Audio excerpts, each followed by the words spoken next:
At the moment of impact, the glass slipped from Mia's hand and shattered against the kitchen tiles. Not because someone dropped a plate. Not because a child screamed.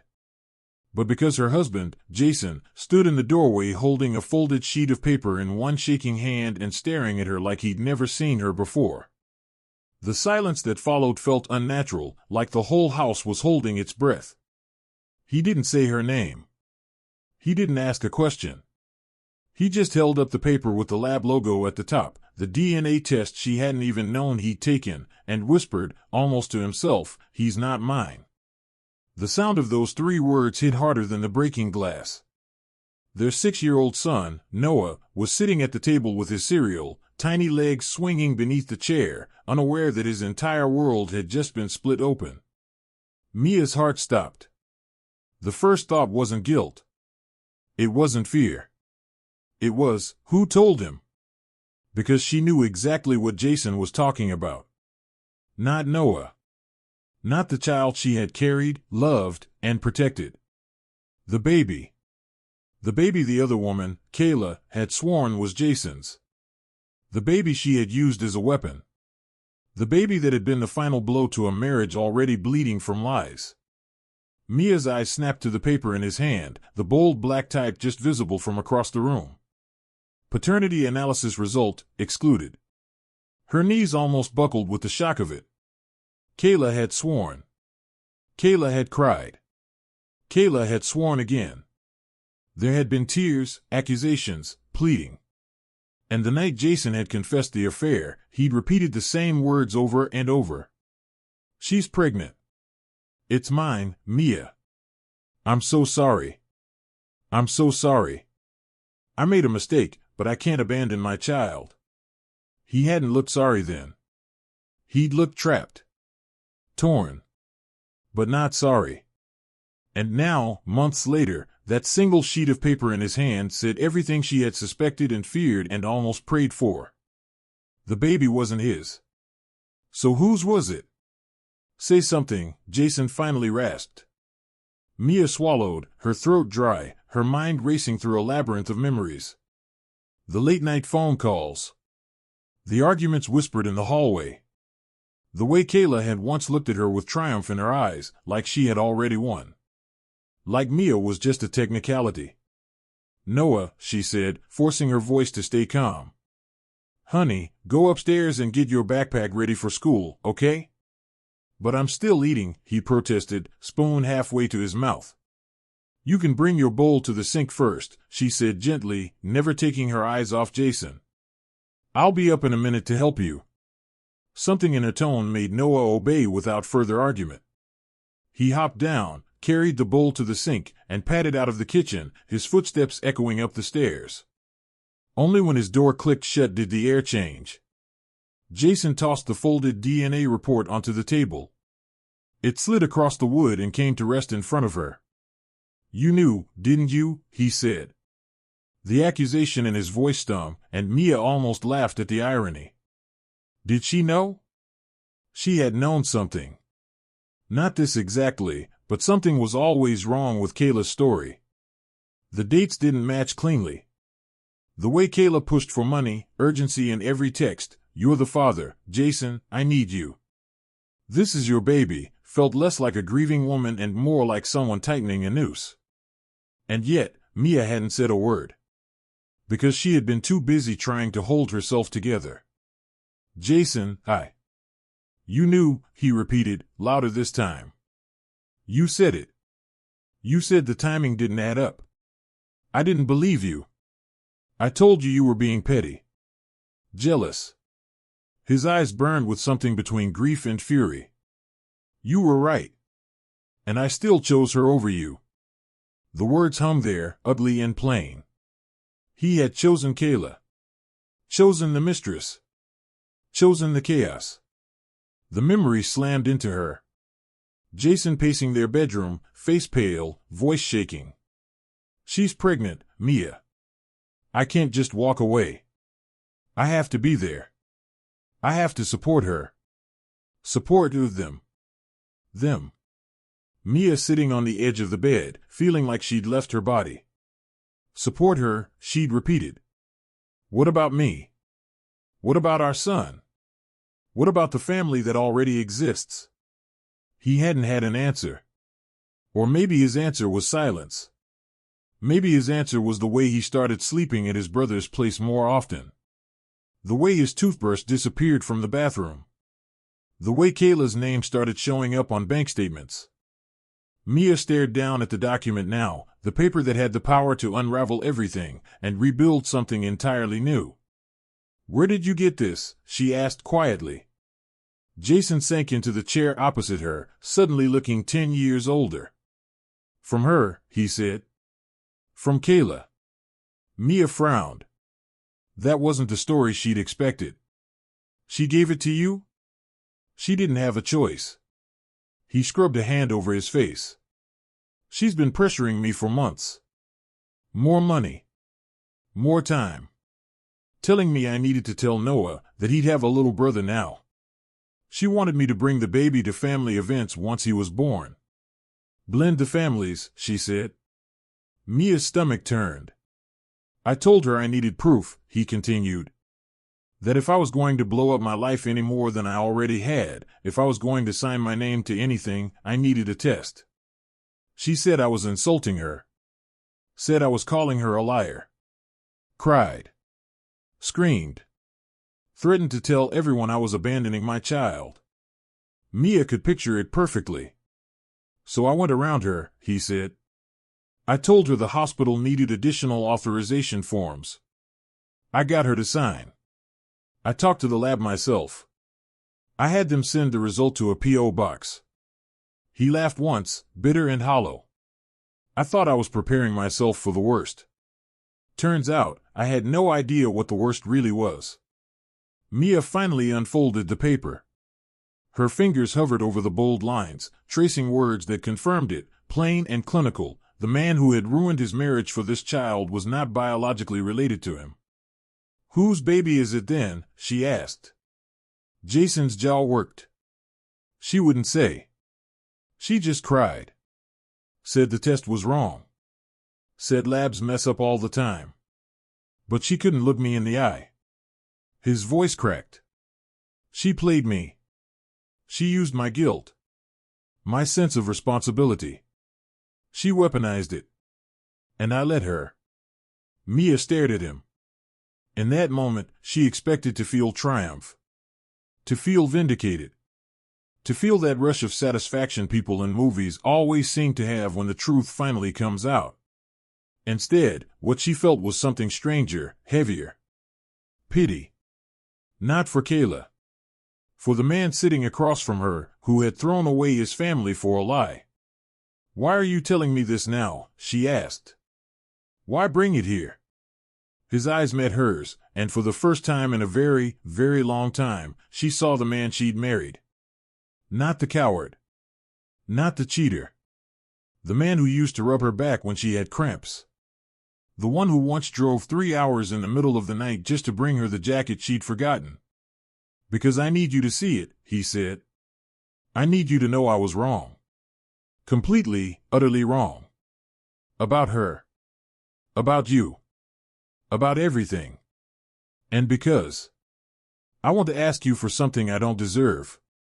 Mia's heart slammed against her ribs. This was the moment. The moment thousands of viewers would lean forward in their chairs, phones inches from their faces, waiting to see what comes out of his mouth next. "I want to ask," Jason said slowly, "if there is any part of you, any part at all, that could ever forgive me. Not for what I did. I know I can't erase that. But for what I believed about you. For how I doubted you. For how I let another woman invade our home, our lives, our marriage, and then..." He gestured helplessly toward the report. "And then found out it was all built on a lie." Mia swallowed hard. Her mind begged for time. Time to think. Time to breathe. Time to step away from the soundstage that her life had become, with emotions written across every shot. But the clock was already ticking. Noah's backpack was still upstairs, unzipped. The cereal bowl sat in the sink. There was a whole morning waiting for them beyond this kitchen. And somewhere across town, there was a woman who thought she had one. A woman who, in this very moment, believed she still had Jason in the palm of her hand. "Mia," Jason whispered. "Please say something." She folded the paper neatly, placed it back on the table, and looked him in the eye. "You need to go back to her," she said. The words hit him like a physical blow. "What?" "You heard me." Her voice was steady. "You need to go back to her. And you need to look her in the eye. And you need to tell her you know. Don't text. Don't call. Don't just cut her off and let her spin another story about how you abandoned her and her child. Go to her. Hear what she says. Let her lie one more time if that's what she chooses. Then decide who you want to be." "That's exactly what I'm trying to do," he protested. "I want to be here. I want to be with you. With Noah." She nodded once. "If that's true, then you will handle this like a man who finally understands consequences. Not like the guy who ran to his brother's house instead of telling his wife the truth. Not like the man who hid behind guilt. You will finish this properly." Jason stood there, shoulders tense, eyes bruised with lack of sleep.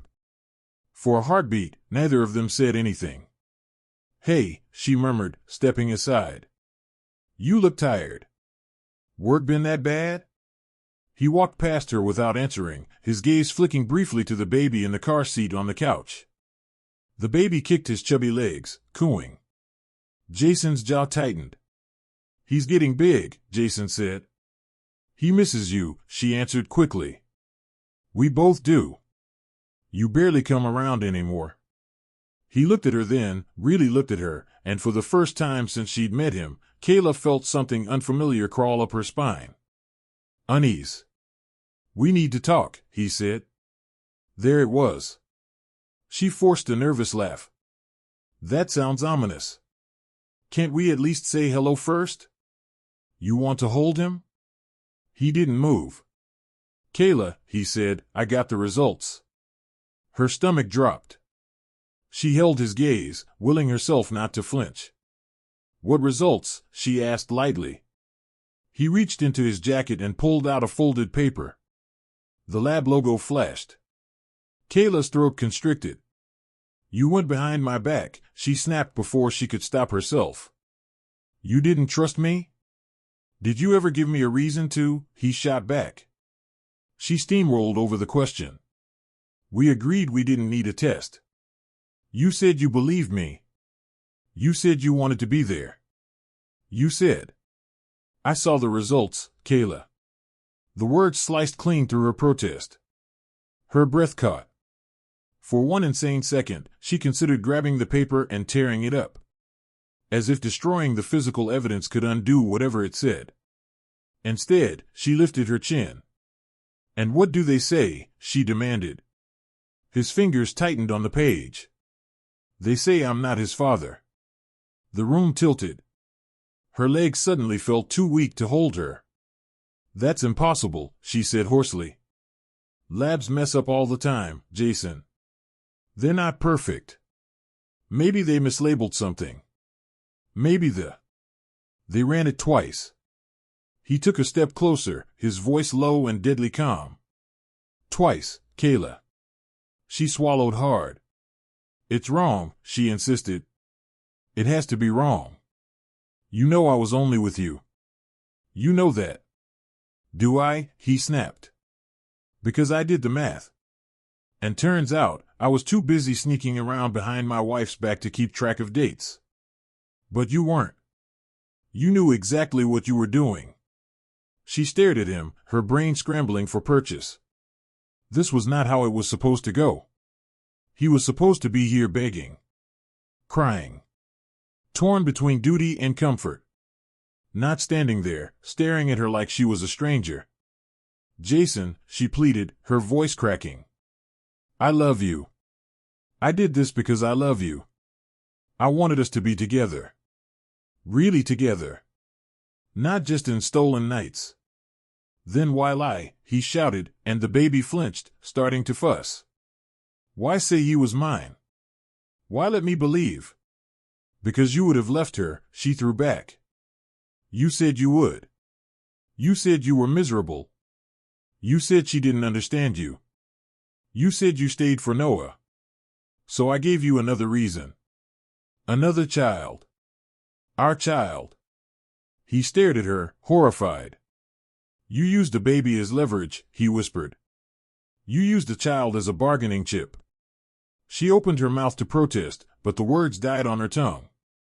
Because when he said it like that, it sounded monstrous. It wasn't like that, she said weakly. Then what was it like, he demanded. Explain it to me. Her voice frayed. I couldn't lose you. There it was, naked and ugly. She couldn't lose him, so she built a lie big enough to trap him in. The word hit like a gunshot. Court. You're not serious, she whispered. I'm done being manipulated, he said. I'm done paying for a lie. I'm done letting you control my life with threats and tears. I will make sure he has what he needs. I'm not heartless. But I will not continue pretending I'm his father. Not legally. Not financially. Not emotionally. Her chest seized. You'd really abandon a baby like that, she choked. What kind of man does that? The kind of man who already abandoned one family for him, he said, and his voice broke. And found out it was all for nothing. She stared at him, breathing hard. This isn't just about the test, is it? She said. He said nothing. It's about her, she whispered. It's always been about her. You want to run back to her now that you feel sorry for yourself? Now that you know you ruined everything for no reason? His silence was answer enough. She laughed, wild and bitter. You think she's going to take you back? After what you did? After you chose me? You think you get a do-over just because I made a mistake? Mistake, he repeated, incredulous. Fine, she snapped. I lied. Is that what you want to hear? I lied because you were never going to leave her otherwise. I lied because you were happy to use me to feel alive, but not happy enough to actually change your life for me. I lied because I was tired of being the other woman. The baby's cries rose higher, shrill and distressed. Neither of them moved to pick him up. You didn't just lie to me, Jason said quietly. You lied to him. Whoever his real father is. Her face twisted. He doesn't deserve to be his father, she spat. He walked away without even asking if I was okay. Without even asking if I'd be all right. At least you tried. At least you cared. Jason closed his eyes briefly. Do you even hear yourself? He asked. You just admitted you did the exact thing you hate. You punished one man by lying to another. She opened her mouth to argue, found no ground, and swallowed the protest instead. I'm done, he said. She froze. You don't mean that, she whispered. I do. He took a breath. I'll have my lawyer contact you. We'll arrange a proper test, if only to make the court happy.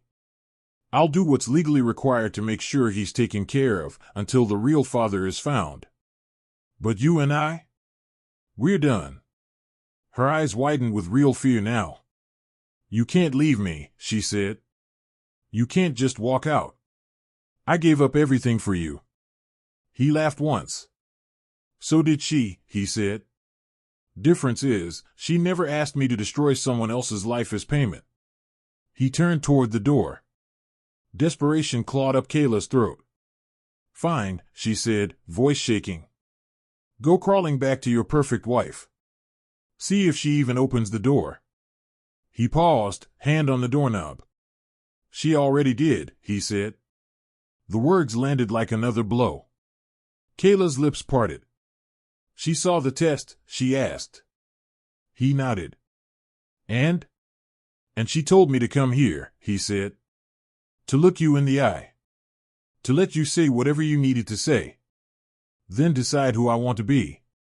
Kayla sank back against the wall. You're choosing her, she whispered. I'm choosing to stop lying, he replied. To you. To her. To myself. For the first time in years. He opened the door. Jason, she choked. Please. Don't do this. Don't leave me alone. Don't leave him. The baby's cries reached a fever pitch. Jason's shoulders tensed. Then he did something that shocked even himself. He turned back, crossed the room, and crouched in front of the car seat. The baby's face was red from crying, tiny fists clenched. Jason reached out and gently tucked the blanket around his kicking legs. I'm sorry, he whispered. I'm sorry you got dragged into this. None of this is your fault. The baby hiccuped. Jason stood. Goodbye, Kayla, he said. He walked out, closing the door behind him. For a long time, the only sound in the apartment was the baby's wailing and Kayla's ragged breathing.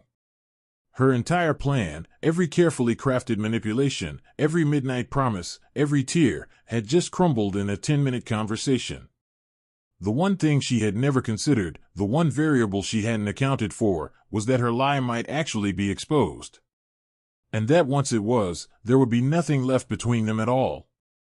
Back in the car, Jason gripped the steering wheel and tried to steady his breathing. Every beat of his heart felt too loud, echoing in his skull. He had walked into that apartment with one version of himself. He was leaving with something else. Not a better man. Not yet. But a man who had finally looked at the mess he'd made and stopped pretending it was someone else's fault. There was only one place he could go now. Back to the house he used to call home. Back to the woman who had once trusted him with everything. Back to the life he'd traded for a lie. If you've ever watched someone walk away from a bad decision and wondered if they could ever be forgiven, don't click out. Hit like if you're still with the story, and drop I'm still here in the comments so this video reaches more people who need to see what happens when the truth finally comes home. When Jason pulled into the driveway, Mia was sitting on the front steps. She'd sent Noah to school with a neighbor. She needed this conversation to happen without small eyes watching, without little ears absorbing every fractured word. He parked, killed the engine, and sat there for a moment, staring at the front door. How many times had he walked through that door without appreciating what waited on the other side? He stepped out of the car. Mia watched him approach, her expression unreadable. Well, she said. He stopped a few feet away. You were right, he said. I know, she answered. About which part? He almost smiled, despite everything. About all of it, he admitted. About the timing. About her. About how far this would go if I didn't stop it. The test confirmed it, he's not mine. She admitted it. Or, at least, she stopped denying it long enough for the truth to take over. How did she take it? Mia asked. Like someone who just watched her entire world collapse, he said. She begged. She tried to gaslight. She blamed me. Blamed the real father. Blamed you. Everyone but herself. That sounds familiar, Mia said softly. He winced. I deserve that, he said. She didn't disagree. What happens now? She asked. I'll have my lawyer handle the legal part, he said. Make sure the baby's protected.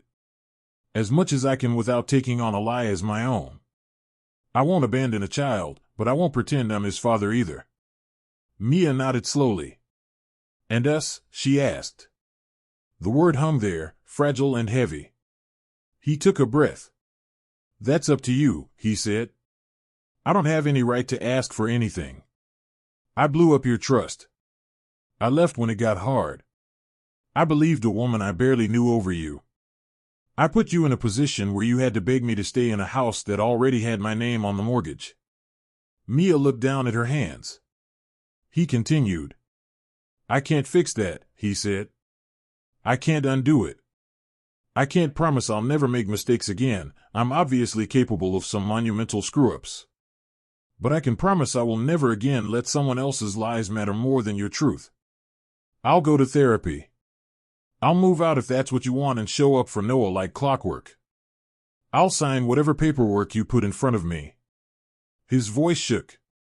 But if there is any part of you that wants to even try, to see if there's a version of us that survives this, I would spend the rest of my life earning that chance.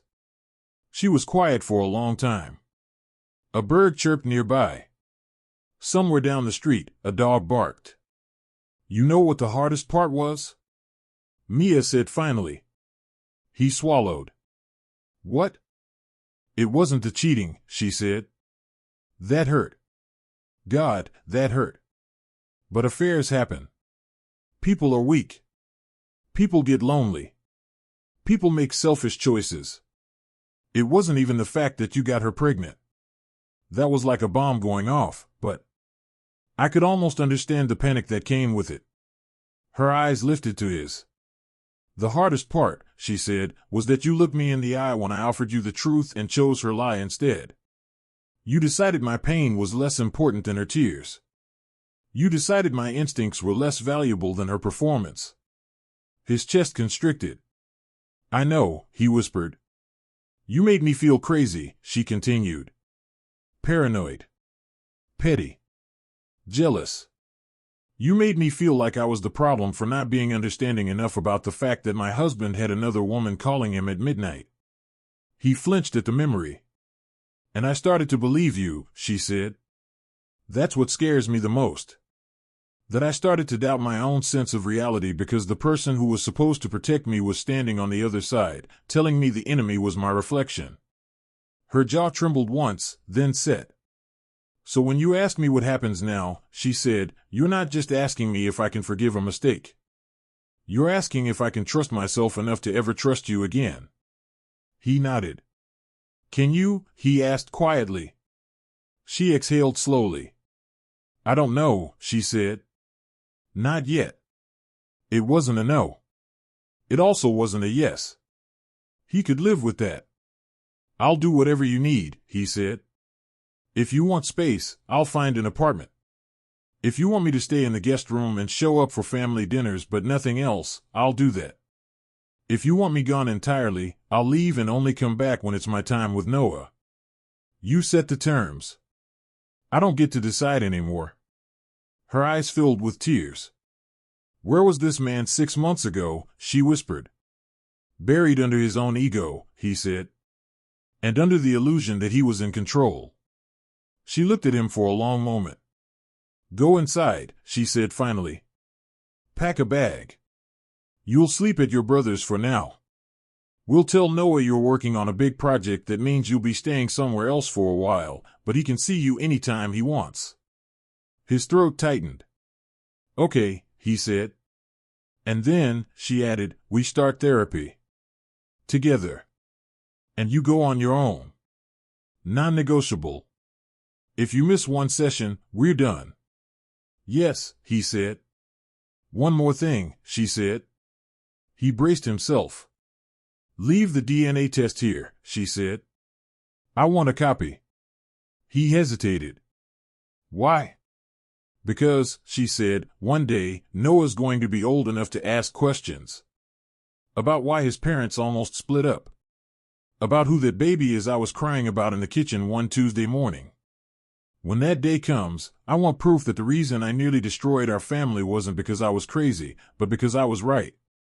His eyes burned. He pulled the paper from his jacket and handed it to her. Their fingers brushed.